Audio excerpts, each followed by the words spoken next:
According to the idea of empires, in particular, if we have to consider the connection between the idea of empires between ancients and moderns, we have to consider, or we can create a specific, or we can think a specific type of example between two type of empires. One, an ancient empires, in this sense, the Alexander the Great Empire, and then also a specific type of modern empires as the Spanish Empire in relation with the idea of cultures. This is really interesting because, yeah, these type of ideas are similar but not the same. But at the same time, it is interesting because we can consider this type of connection between this type of two empires. In fact, during the period of Alexander the Great, when Alexander the Great conquered the Greek city-states, or better, developed specific type of deals between the city-states, which specific type of hegemony that the Macedonians develop into the idea of Greece, then Alexander the Great and the Greek Macedons developed a specific type of conquest of the East and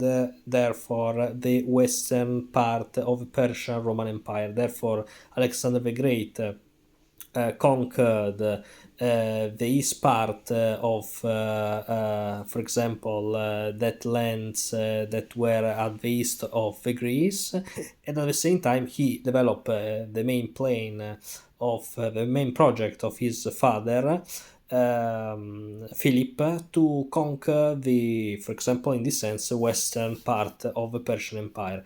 In this sense, we know that the main ideology of that period it was that specifically the city-states, the Greek city-states, were really considered really important the idea of independence into the idea of city-states in relation with the strangers, the foreigners in particular. Therefore, all that people that were outside of the idea of Greece. This is really important because, therefore, the Greeks, before Alexander the Great, didn't develop specifically a specific type of empire.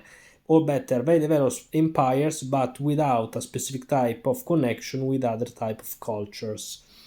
We know that the Persian Empire, for example, it was multicultural and tried to conquer the Greek city-states, but at the same time we know also that in this sense the Greek city-state before the Alexander the Great Empire, they were into the idea of culture. On the other hand, with Alexander the Great, we know that this type of structure moved from the east, and Alexander the Great conquered the Western Persian Empire, that it was already multicultural. Therefore, Alexander the Great developed his conquest from Pella in Macedon to the to India, to the river Indo, and then return to Babylon in Persian in the ex lands of the Persian Empire, in the past lands of the Persian Empire, and he died in 323 BC.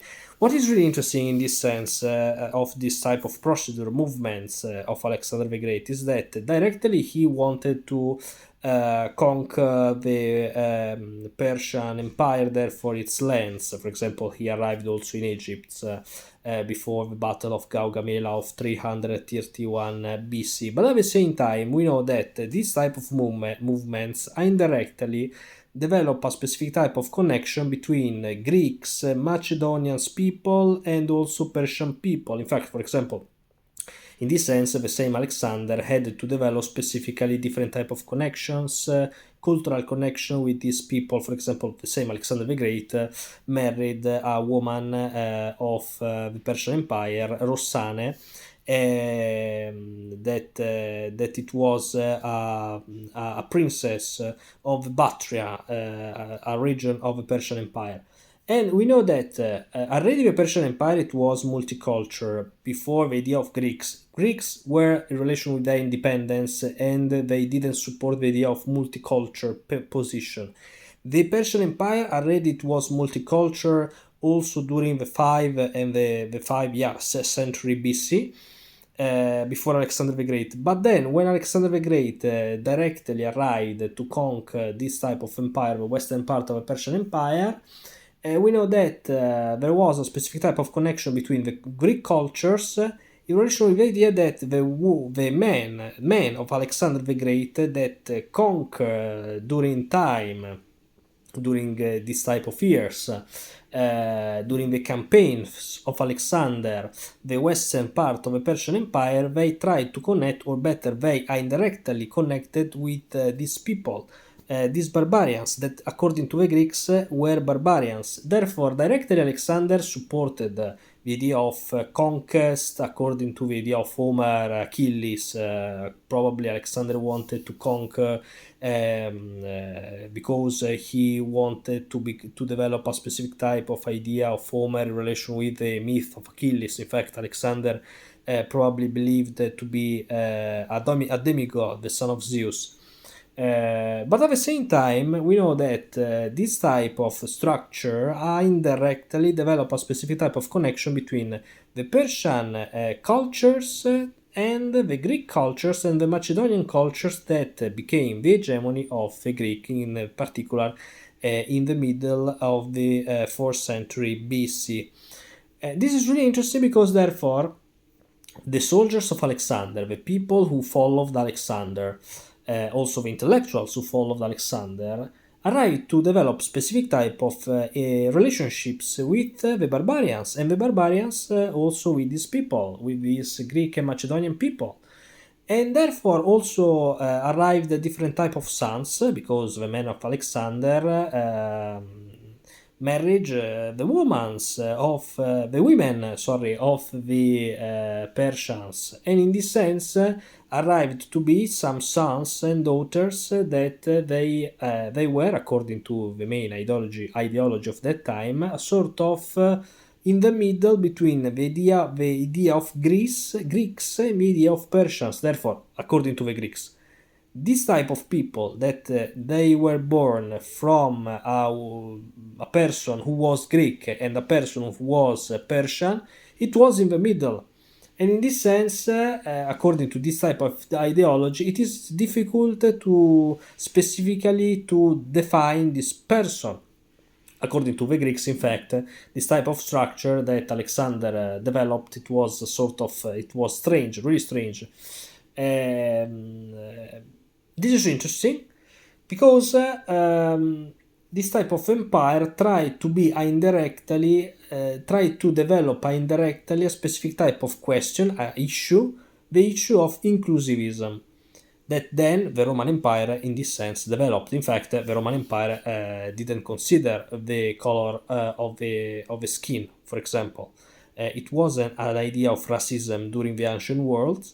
In fact, also the Greeks, in this sense, they didn't consider the other populations in relation with the race, but in particular in relation with their culture. According to Greeks, all of them, they were superior in front of the other cultures. But during the modern age, it was supported, in particular during the discovery of the America in 1492, in particular during the first type of colonization of the Spanish Empire. It was this type of structure that developed a specific type of connection between the others that we know already happened during the empire of Alexander the Great, for example. And in this sense, now they happened during the conquer of the new world differently, but in this sense similar, because people arrived to know other people, people of the Western society, for example, the Spanish, of the Spanish, arrived to know other people, for example, the Indios, the people who were born in the Mexico and in South America, or also in Florida, in the North America. These people, the Spanish, for example, arrived to know, or also in Texas, in North America, arrived to know the people of the New World. And in this sense, according to the ideology of Spanish, in this sense, arrived to be, it was theorized a specific type. Yeah, in this sense, truly, it was theorized a specific type of ideology of the races. In this sense, in fact, according to the Spanish Empire, or better, according to the idea of Spanish in the New World, there was a specific type of hierarchy based on the color of the skin that, according to the ancients, didn't it wasn't. And now it was. Therefore, according to your skin, during the period of the colonialism, you were better or worse. You could have much more rights or less rights. And in this sense, for example, people who were much more in relation with the color of the skin, black, had less rights than the others. In this sense, the hierarchy it was developed in this sense: the Spanish, the Native Americans, and the black people. According to that ideology of, in this sense, Spanish and race. But according to also the idea of economically structure, and this is also interesting, the black people, in a case that the Spanish Empire sent to the New World, in particular from Spanish, they were naturalized in Spanish and they were, in this sense, Catholics.